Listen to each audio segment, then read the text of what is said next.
Hi, I'm Sterling. You already know that I'm Sterling and that you're here to improve your American English. And this is a video I am making for someone in particular, and we'll see how it goes.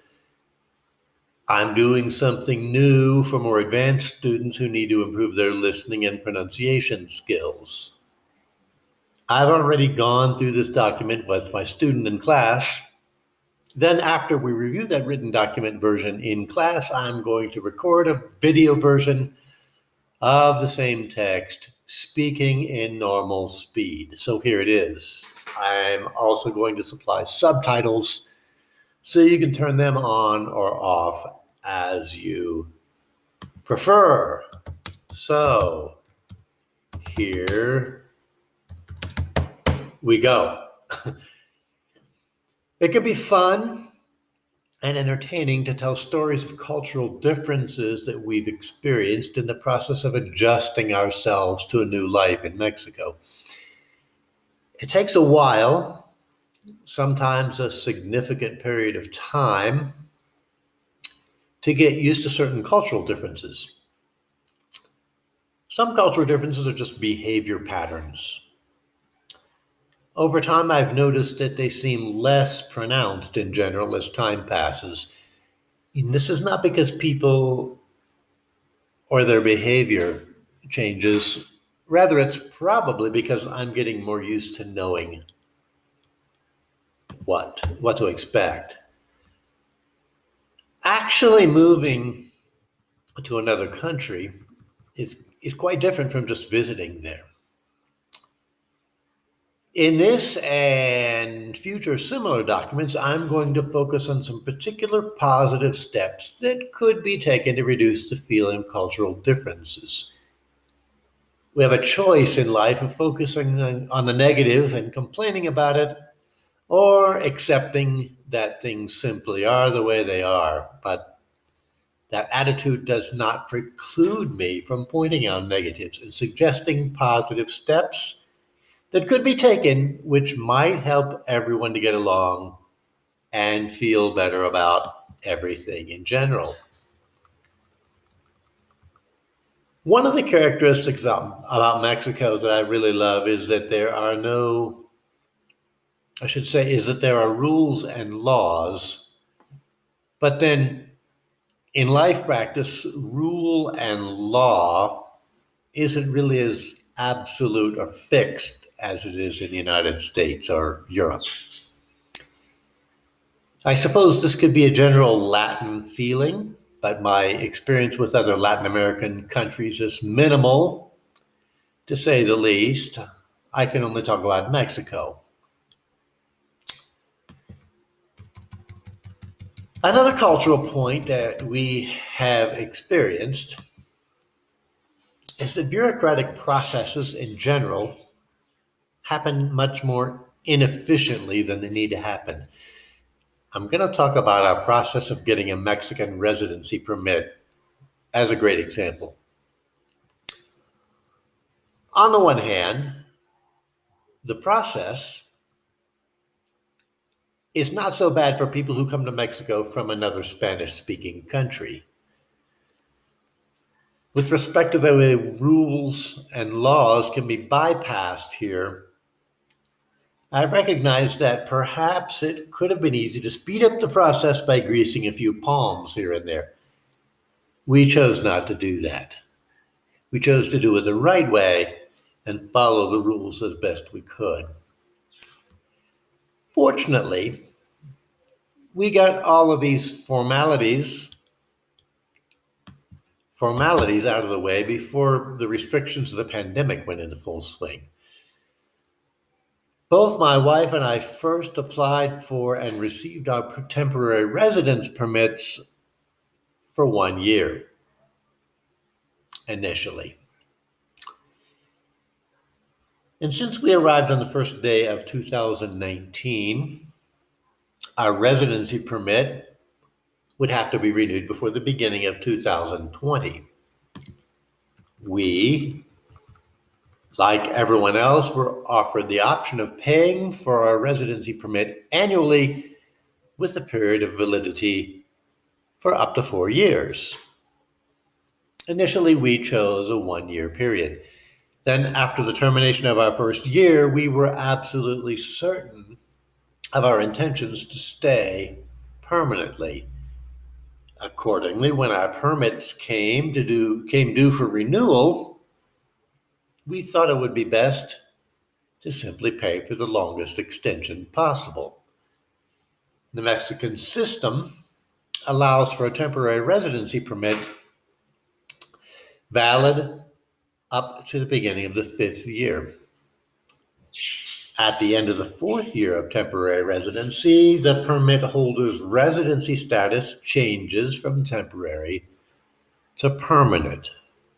So at the end of our first year, we chose to pay to extend our temporary residency status for the longest possible period. We paid for 3 more years.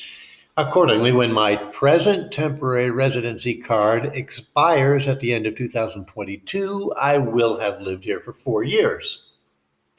This means that my next residency card, beginning in January of 2023, will be permanent. Now, here's how the bureaucratic process, or trámite, happened for us. I know that it would have been much easier to navigate from the beginning if I had had a better command of Spanish at that time. However, I did not, and that required some time and study to develop. If I were to offer any advice to the INM, that's the Instituto Nacional de Migración, the immigration office of the government of Mexico, it would be primarily to implement a program to better train its workers to communicate better in other languages, and especially English. English is the universal language on which they need to focus, not only because US and Canadian citizens speak English, but also because English has become the standard second language for native speakers of virtually every language of the world. So I'm not complaining because they could not speak English with me, and I will never expect that. I understand and agree that people who want to integrate into Mexican society should be encouraged to become proficient in speaking Spanish. However,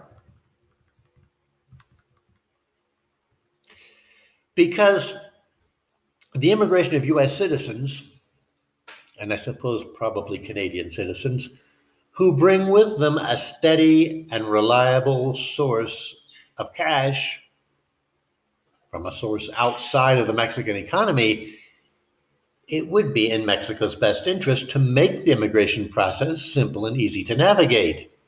But of course, so far they have not done that. My observation is that there are quite a number of simple steps that could be taken to make the whole operation go more smoothly. Copies, for example. The bureaucrats behind the counter at INM have no idea how intimidating it can be to try to figure out the overly complex procedures that are not formally explained anywhere if you don't speak fluent Spanish. To them, this is all just second nature. In their minds, there's nothing to explain because this should all seem so very obvious. So first of all, having employees with a real command of English would be a step in the right direction.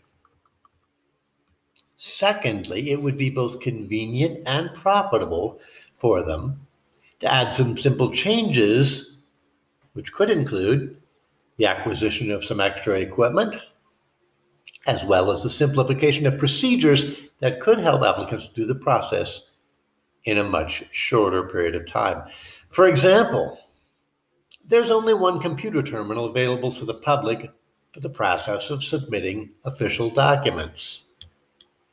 Of course, these things can be done easily online if the applicant already has a good command of Spanish. But because most applicants are not yet fluent Spanish speakers, there's always a long line of people waiting to use this one single computer to initiate their process. And of course, there are no other language options available to help you fill out the necessary documents. I believe that a few pages were available in English, but they were written in very bad English. I could help with that. So for these reasons, this line moves slowly because it's constantly held up by people struggling to understand how to complete their documents. Granted, there are specialists available to help you through the process, but they really only help you if you speak good Spanish. What could be done to remedy this situation? The addition of a second computer, at least one, would be a great relief. Secondly, real, high-quality bilingual support would be awesome. What do you have to do in order to obtain a copy of the document after you finish composing it? Well, supposedly the way it's supposed to work, you're given a reference number that you should be able to use in order to obtain a copy outside of the I&M offices. If you're not fluent, both in Spanish and in navigating their poor website, you will have trouble finding your completed document again. So to get a paper copy, you have to take your reference number outside to one of the small private printing and copying businesses outside and across the street. You have to get online on their computer and print the document at this private business.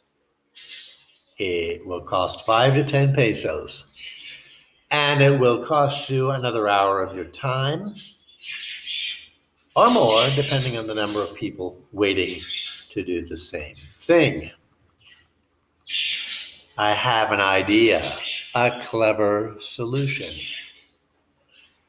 Why not allow the applicant to send a document to a printer owned and operated by the I&M inside the I&M offices? It could be a printer dedicated just to applicant documents. They could charge the applicant for the copies, and that money could be used for acquiring and maintaining printers. Would they listen to me if I suggested this? It's doubtful. Likewise, this happens with photocopies. If you don't have the exact number of copies of the various required documentation, you have to leave the I&M office and go across the street to one of these private businesses where you can get your copies made for about 5 pesos per page. Then you have to come back, sign back in at the I&M reception desk in order to continue your process in I&M. I have another idea. I&M could have its own photocopy machine. It could be located right in the waiting area of the I&M. I'm sure that every applicant would be happy to pay at least double the rate per copy just to speed up the process. The money collected from the copies could easily pay for the acquisition and maintenance of the equipment. The exact same monetary thinking applies to the copy machine as to a printer. I'm not going to concern myself with a smooth ending to this document. The entire purpose was to put common, complex phrases into everyday use, and we seem to have accomplished that goal, and I hope this was helpful to you in the improvement of your listening and pronunciation skills. I'll see you in the next video. Bye.